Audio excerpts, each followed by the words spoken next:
Let me ask you something before I begin. Have you ever felt like one mistake erased your whole future? Like one bad decision put a permanent label on your life? Like God looked at you once and then turned away? I came to tell somebody today that voice is lying to you, because the God who created time is not trapped in your past. The God who formed your breath is not intimidated by your failure. And the God who woke you up this morning did not do it by accident.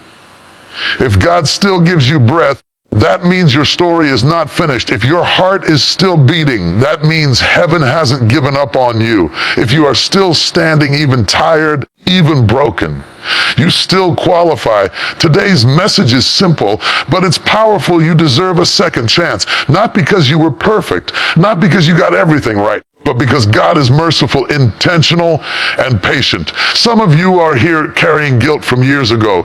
Some of you are stuck replaying a version of yourself that no longer exists. But God is not asking you to go backward. God is calling you forward. This is not a speech for people who never failed. This is for people who fell and are ready to rise again. Let me speak to the part of you that still flinches when your past is mentioned. The part that lowers its voice when people talk about success. The part that secretly believes, if they really knew what I did, they wouldn't respect me. I want you to hear this clearly today. Your mistake was an event, not your identity. It was a chapter, not the whole book. It was something you walked through, not something you were born to be. In daily life, we are surrounded by labels. One failure, and people start calling you careless. One bad relationship, and suddenly you're too emotional. One financial loss, and you're bad with money. One wrong choice, and the world tries to reduce your entire existence to that moment. But God never does that. God sees time differently. God sees the full picture while you are stuck replaying a single scene. Think about a child learning to walk. The child falls again and again. Does the parent say, "This child is a failure"? No. The parent smiles, stretches out their arms, and waits for the child to stand again. Falling didn't change the child's identity. It was part of the process. In the same way, your fall didn't cancel your worth. It proved you were trying. Some of you are still punishing yourselves for things God is no longer talking about. You wake up in the morning, but you carry yesterday like a prison on your back. You replay conversations you wish you could undo. You relive decisions you would give anything to change. But here this regret is heavy, and God never asked you to carry it forever. You learned, you grew. You survived. That alone proves you are more than your mistake. Look at how life works. A cracked phone screen doesn't mean the phone stops working. A scratched car still drives. A bruised fruit can still carry seeds. Damage does not erase purpose, and neither does failure erase destiny. You are not disqualified because you stumbled. You are human, and God knew that when He designed you. Many people stay stuck not because they can't move forward, but because they keep introducing themselves as who they used to be. I'm the one who messed up. I'm the one who ruined everything. I'm the one who always gets it wrong. But words shape reality. When you keep calling yourself broken, you start living broken. When you keep calling yourself a failure, you stop trying. God never speaks to you based on your worst moment. He speaks to you based on who you can become. There are people listening right now who are successful on the outside, but ashamed on the inside. You smile, you work, you function, but deep down you feel unworthy of joy. You feel like happiness might expose you, but joy is not a reward for perfection. Joy is a gift for the living. If God wanted you to suffer forever for one mistake, He wouldn't have kept you here. Daily life teaches us this lesson if we pay attention. The sun doesn't stop shining because yesterday was cloudy. A new day doesn't apologize for yesterday's storm. Morning never asks permission from night to begin again. If creation itself is allowed to reset, why do you deny yourself that same grace? Your mistake did not cancel your intelligence. Your mistake did not cancel your ability to love. Your mistake did not cancel God's plan. It only revealed an area where you needed growth. And growth is not shameful. It's powerful. The strongest people in the world are not those who never failed.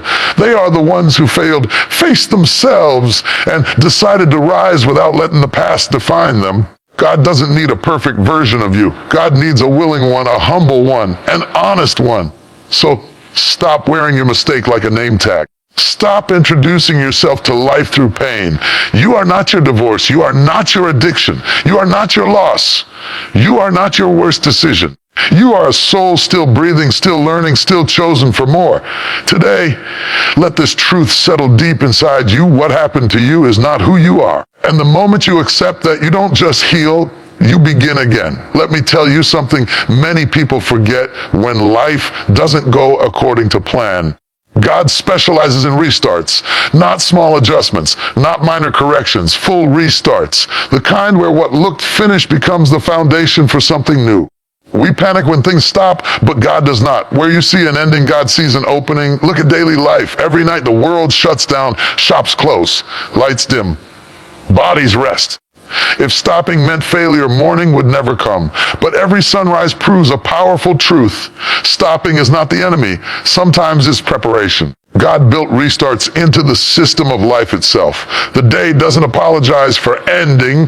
The night doesn't fear being replaced. They understand something we struggle to accept. There is always another beginning. Some of you are ashamed of needing a restart. You tell yourself, I should be further by now. I shouldn't have to start over. Other people got it right the first time. But nature laughs at that thinking. Trees lose their leaves every year and grow them back without embarrassment. Rivers change direction and still reach the ocean. Even your phone needs to be restarted to work properly. Why do you demand perfection from yourself when nothing else in creation operates that way? God never designed life to be one straight line. There are pauses, detours, stops, breakdowns. Not because you failed, but because something needed to reset. Sometimes God lets things fall apart not to punish you, but to free you from what was limiting you. What you call losing everything might be God removing what no longer fits the next version of you. Think about people you admire. The successful ones, the confident ones, the peaceful ones. If you listen closely to their stories, you'll hear restarts hidden behind the smiles. Jobs they lost, relationships that ended, plans that collapsed. But instead of letting the end define them, they allowed the restart to refine them. God doesn't waste pain. He repurposes it. Many people miss their restart because they are too busy mourning what ended. You keep staring at the closed door, asking why it's shut, while God is opening a new one behind you. But you can't walk forward if you keep facing backward. Restarts require courage, the courage to accept that what was familiar is gone and what's coming is unknown. And yes, the unknown is scary, but staying stuck in what already broke is far more dangerous. Daily life teaches this again and again. When a seed is planted, it doesn't grow instantly. First, it breaks apart underground. If the seed could speak, it might think it's being destroyed. But that breaking is what makes growth possible. Some of you are in that underground season. Things feel dark, quiet, slow. You think nothing is happening, but God is working in ways you cannot see. Restarts are often silent before they are visible. You might be saying, but I already had my chance. Listen carefully. If God woke you up today, that is your chance. Breath is proof of permission. Time is evidence of mercy. God does not keep you alive without intention. The fact that you are still here means the restart is still available. Restarts also require letting go of pride. Pride says, I can't start over. People will judge me. Pride says, I don't want to look weak. But humility says, I want to heal. And God always responds to humility. Starting again is not weakness, it is wisdom. It means you value growth more than ego. Some restarts won't look glamorous. You might go from fast to slow, from high to humble, from confident to careful. But slow progress is still progress. God is not in a hurry, and you don't need to be either. A restart done right lasts longer than success built too fast. Here is the truth many need to hear today. Your life is not ruined, it's being rerouted. What didn't work out was not the end of your story, it was the end of a chapter. And chapters end so new ones can begin. God is not recycling your past, He is redesigning your future. So don't be afraid to begin again. Don't be ashamed to try again. Don't let one season convince you that God is done with you. The same God who brings morning after night, growth after winter, strength after rest, that God is still active in your life. And when you finally step into your restart, you'll realize something powerful. It wasn't a setback. It was a setup. Let me talk to everyone who has been waiting longer than they expected, waiting for answers, waiting for results, waiting for change, waiting for God to move. And in that waiting, a quiet fear has crept in. The fear that silence means rejection. But I need you to hear this clearly today. Delay is not denial. Just because it hasn't happened yet does not mean it will never happen. Time does not cancel God's intention. In daily life, we misunderstand waiting. We treat it like punishment, like proof that we did something wrong. When a door doesn't open immediately, we assume it's locked forever. But think about how life actually works. Food doesn't cook the moment you turn on the stove. Crops don't grow the day you plant the seed. Healing doesn't happen the second the wound appears. Waiting is not a sign of absence, it's a sign of process. Some of you have been praying, hoping, trying, and you're tired. You say, if God wanted this for me, it would have happened by now. But what if the delay isn't about whether you deserve it? What if it's about whether you're ready for it? God sees the full weight of what you're asking for. He knows what it will require from your character, your discipline, your mindset. And sometimes God delays the gift because he loves you too much to give it too early. Look at daily responsibilities. You don't hand a car key to a child, not because you hate them, but because timing matters. You don't pour boiling water into a weak cup, not because the cup is worthless, but because it would break under the pressure. In the same way, delay is often protection. God is strengthening you for what's coming so that when it arrives, it doesn't destroy you. Many people quit in the delay because they mistake silence for no. But silence can be instruction. Silence can be preparation. Silence can be God saying, wait, there's more I need to build in you. The most dangerous moment is not the delay. It's the moment you lose faith in the delay. Because the moment you give up, you walk away from what was already on its way. Think about how often you've rushed something in life and later wished you hadn't. Rushed relationships that broke you. Rushed decisions that cost you peace. Rushed success that collapsed under pressure. Now imagine if God had answered instantly every time, how many times would you have been hurt by what you begged for? Delay is sometimes mercy disguised as frustration. There are people listening right now who feel forgotten. You watch others move ahead while you stay in the same place. You wonder why their lives seem to progress while yours feels paused. But comparison will poison your patience. God is not working on a group schedule. He is working on you. Your timeline is custom made. What takes someone else 2 years might take you 5, not because you are behind, but because your assignment is different. Daily life teaches this too. A student doesn't fail because they haven't graduated yet. They are still enrolled. A construction site doesn't mean the building was canceled. It means it's still under development. Noise, mess, and waiting don't mean nothing is happening. Often, it means the most important work is happening where you can't see it. Delay also teaches trust. It forces you to decide whether you believe God only when things move fast or even when they move slow. Anyone can believe when answers come quickly. Faith is proven when time stretches and hope stays. Waiting doesn't weaken faith. Impatience does. And God is shaping endurance in you because what's coming will require stability, not excitement alone. Here's the truth many don't want to hear. Some things must take time to last. Anything built too fast is fragile. Anything rushed lacks depth. God is not interested in giving you something temporary that looks good but collapses later. He is invested in outcomes that endure. That kind of work takes time. If you are still waiting, that means the story is still being written. If you are still hoping, that means the door is still possible. If you are still breathing, that means God is still involved. Delay does not mean you are overlooked. It means you are still in progress.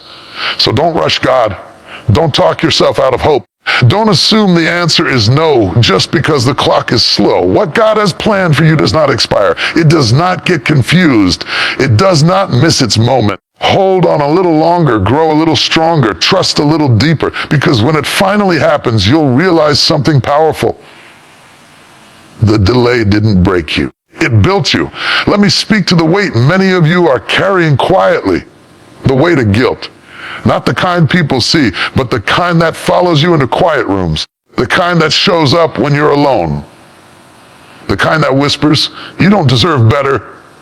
every time something good comes your way. And I need you to understand this truth deeply today. Guilt keeps you stuck, but grace moves you forward. Guilt has a way of freezing people in time. It keeps you mentally living in moments that already passed. You replay what you said, what you did, what you should have done differently. You apologize in your mind to people who may not even remember the situation anymore. Meanwhile, life keeps moving. But guilt convinces you to stay behind. God never asked you to build a home in your past. The past was meant to teach you, not imprison you. Look at daily life. If you drop a glass and it breaks, you clean it up and move on. You don't sit on the floor crying for days, holding the broken pieces, refusing to stand because you feel bad. You learn to be more careful next time. That's wisdom. But when it comes to our own lives, we hold on to broken moments as if suffering proves responsibility. It doesn't. It only proves you're human. Many people think guilt makes them humble, but guilt often makes people afraid. Afraid to try again. Afraid to love again. Afraid to dream again. Afraid to succeed because success would mean facing the question, why am I allowed to be happy after what I did? But God never designed joy as a reward for perfection. Joy is a gift for growth. Grace is not pretending the mistake didn't happen. Grace is refusing to let the mistake have the final word. Daily life teaches us this through healing. When you get injured, the wound hurts at first. You clean it, you treat it. Over time, it becomes a scar. The scar doesn't mean the injury never happened. It means healing occurred. But guilt keeps reopening wounds that God already healed. You keep touching what no longer needs attention. Grace says, let it close. Grace says, you survived. Grace says, it's time to move. Some of you are carrying guilt for things you already paid for, emotionally, mentally, even physically. You've cried. You've changed. You've learned, yet you still punish yourself as if pain proves sincerity. God does not need ongoing punishment to prove repentance. Growth is proof. Change is proof. The fact that you are no longer the same person is proof. Think about children again. When a child makes a mess, a loving parent doesn't keep reminding them every day for the rest of their life. They correct, they teach, and then they let the child grow. God's nature is closer to that than you realize. You keep dragging yesterday into today, but God is calling you into tomorrow. Guilt says, stay where you are. Grace says, get up. Guilt says, you're not worthy. Grace says, you're still chosen. Guilt says, you missed your chance. Grace says, there's another one. Daily responsibilities show us how dangerous guilt can be. When a driver stares too long at the rearview mirror, they crash. The mirror is useful, but only in small glances. It was never meant to guide the journey. Your past is the same. Learn from it, but don't drive your life looking backward. God did not design you to move forward while staring behind. There are people listening who avoid opportunities because they don't feel good enough anymore. You turn down happiness. You self-sabotage peace. You walk away from blessings because guilt convinces you that you don't deserve them. But denying yourself growth does not honor God. It only delays healing. Grace doesn't ask if you earned it. Grace asks if you're willing to receive it. Grace also requires courage. It takes courage to forgive yourself. It takes courage to believe God has already released you. It takes courage to stop rehearsing shame and start practicing hope. But courage is where freedom begins. The moment you stop agreeing with guilt, its power weakens. Here's the truth you need to hear. God does not define you by the worst thing you ever did. He defines you by the best thing you can still become. Guilt focuses on who you were. Grace focuses on who you're becoming, and becoming takes movement. So today, loosen your grip on what God has already let go of. Stop carrying what no longer belongs to you. Let grace do what guilt never could. Move you forward. Because the future God has prepared for you requires freedom, not chains. Let me speak to the moment that quietly changes everything. The moment you decide again. Not when everything is perfect, not when fear disappears, not when confidence suddenly shows up. Growth does not begin when conditions improve. Growth begins the moment you decide again. Decide to try again. Decide to hope again. Decide to stand up one more time, even when your legs are shaking. Most people think growth is loud and dramatic, but in real life, growth often starts quietly. It starts in a tired heart that says, I can't stay here anymore. It starts in a private decision no one applauds. You don't announce it. You don't post about it. You just decide, I will not quit on myself today. Daily life proves this. No one wakes up fit one morning after years of neglect. It starts when someone decides to take one walk. No one becomes emotionally strong overnight. It starts when someone decides to respond calmly instead of reacting. No one fixes their finances in a day. It starts when someone decides to track one expense, save one small amount, make one better choice. Growth is not about speed, it's about direction. Some of you have been waiting to feel ready before you move. But readiness is a myth. You don't feel strong and then act. You act and strength follows. You don't feel confident and then try. You try and confidence grows. God never asked you to have everything figured out. He asked you to be willing. Decision comes before clarity. Think about how often you've delayed change because you wanted certainty. You wanted guarantees. You wanted proof it would work this time. But life doesn't move on guarantees. It moves on courage. And courage doesn't mean you're not afraid. Courage means you decide anyway. Growth begins when you stop negotiating with fear and start moving despite it. Daily responsibilities show us this truth clearly. When your alarm rings in the morning, your body doesn't want to get up. Comfort says, stay. Growth says, move every day. Growth demands a decision, not a big one, a consistent one. Staying the same requires no effort. Becoming better always does. Many people feel stuck not because they can't grow, but because they keep postponing the decision to begin again. I'll start when I feel motivated. I'll change when life slows down. I'll try again when I stop failing. But motivation follows movement, not the other way around. Life rarely slows down on its own, and failure doesn't disqualify you. It teaches you. Waiting for the perfect moment often means missing the necessary one. God works with decisions, not excuses, not intentions, decisions. When you decide again, even imperfectly, you create momentum, and momentum changes things. One step leads to another. One small win restores belief. One good decision reminds you that you still have power. Look at people who turned their lives around. They didn't wake up fearless. They woke up fed up. Fed up with staying small. Fed up with repeating the same pain. Fed up with surviving instead of living. And in that frustration, they decided again, not to be perfect, but to be different. Daily life also teaches us that restarting doesn't erase progress. When you fall while learning to ride a bicycle, you don't go back to crawling. You get back on with more balance than before. Every time you decide again, you bring experience with you. You are not starting from zero. You are starting from wisdom. Some of you are discouraged because you had to decide again more than once. You think that means you're weak. It doesn't. It means you're persistent. Growth is not a straight line. It's a series of decisions made under pressure. The strongest people are not those who never fall. They are the ones who keep deciding to rise. Deciding again also requires forgiveness, especially toward yourself. You cannot grow while constantly insulting yourself for past failures. You cannot move forward while dragging self-hate behind you. God does not respond to self-punishment. He responds to humility and effort. Decide to speak to yourself with the same patience God shows you. Here's the truth many people need today. You don't need a new life to grow. You need a new decision. The same environment, the same responsibilities, the same reality. But a different response. Growth doesn't always change your situation immediately. It changes you first. And when you change, your situation eventually follows. So today, don't focus on how far you have to go. Focus on the next decision, the next right step, the next brave choice. Decide again to show up. Decide again to believe your life can improve. Decide again to trust that God can work with what you have right now. Because the moment you decide again, something shifts. Hope wakes up. Strength returns. Direction appears. And before you realize it, growth is no longer something you're chasing. It's something you're living. Let me speak to the part of you that doubts your own potential. The part that measures yourself by your past failures, by the times you didn't succeed, by the doors that closed, by the opportunities you missed.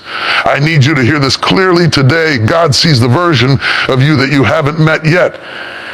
God doesn't look at your past and define you by it. God looks at your potential, the untapped power, the hidden courage, the greatness waiting to be born in you. And that version of you is far bigger, stronger, and wiser than the person you think you are right now. In daily life, we constantly underestimate ourselves.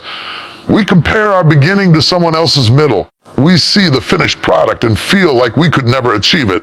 But God doesn't work in comparison. God works in transformation. The version of you that exists in your mind, limited by fear and past mistakes, is not the final version. God is already crafting a future that defies your doubts.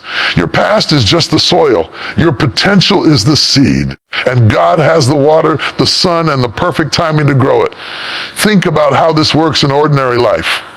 A chef doesn't become great on the first attempt. A writer doesn't craft a bestseller on the first page. A musician doesn't perform flawlessly the first time they step on stage. Every expert was once a beginner. Every master was once awkward. Every success story was once unseen potential. God sees the hidden talent in you long before the world acknowledges it. And when you step into that vision, even hesitantly, miracles happen. Many of you are still trapped in self-judgment. You call yourself not enough, too slow, too weak, too broken. But here's the secret: the version of you that matters most isn't watching from the past. It's waiting in the future. That version of you has courage you haven't tapped, wisdom you haven't discovered, and strength you haven't needed until now. And God has already aligned circumstances, people, and opportunities to bring that version forward. But you must believe it exists. Daily life shows us evidence of this every day. Think of a tiny acorn. It's small, fragile, unimpressive. Yet inside that little seed is the blueprint of a mighty oak tree that will stand for hundreds of years. The acorn cannot see itself as an oak, but the potential is there. God looks at your acorn self and sees the towering oak you are meant to become. The problem is, we try to judge ourselves as if we are already complete. We fail to trust God's timing and the slow, steady growth process. Some of you are waiting for others to validate your potential, but the truth is, God doesn't wait for applause. God doesn't wait for approval. God is already shaping what you will become. Your job is not to prove yourself to the world. Your job is to nurture the person God already sees inside you. When you act on that unseen version of yourself, doors begin to open that seemed impossible before. Opportunities appear that would have been invisible if you continued listening to doubt. Look at athletes, entrepreneurs, or inventors. Many were underestimated at first. They failed publicly. People laughed. The odds were stacked against them.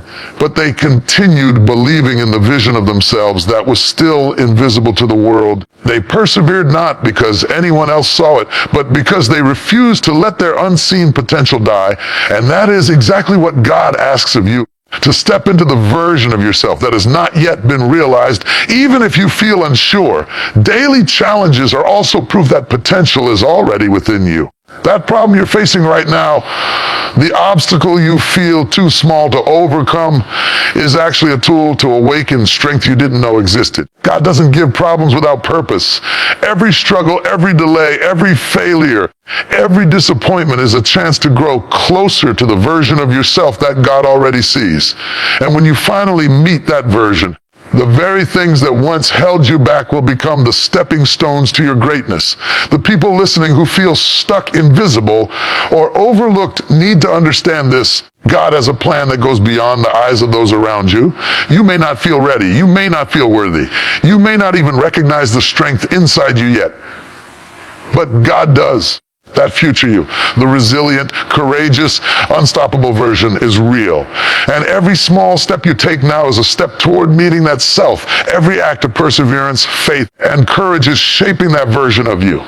So stop defining yourself by what has already happened. Stop judging your present by your past mistakes. Stop shrinking in the shadow of doubt. The version of you that matters is not who you were yesterday. It's who you are becoming.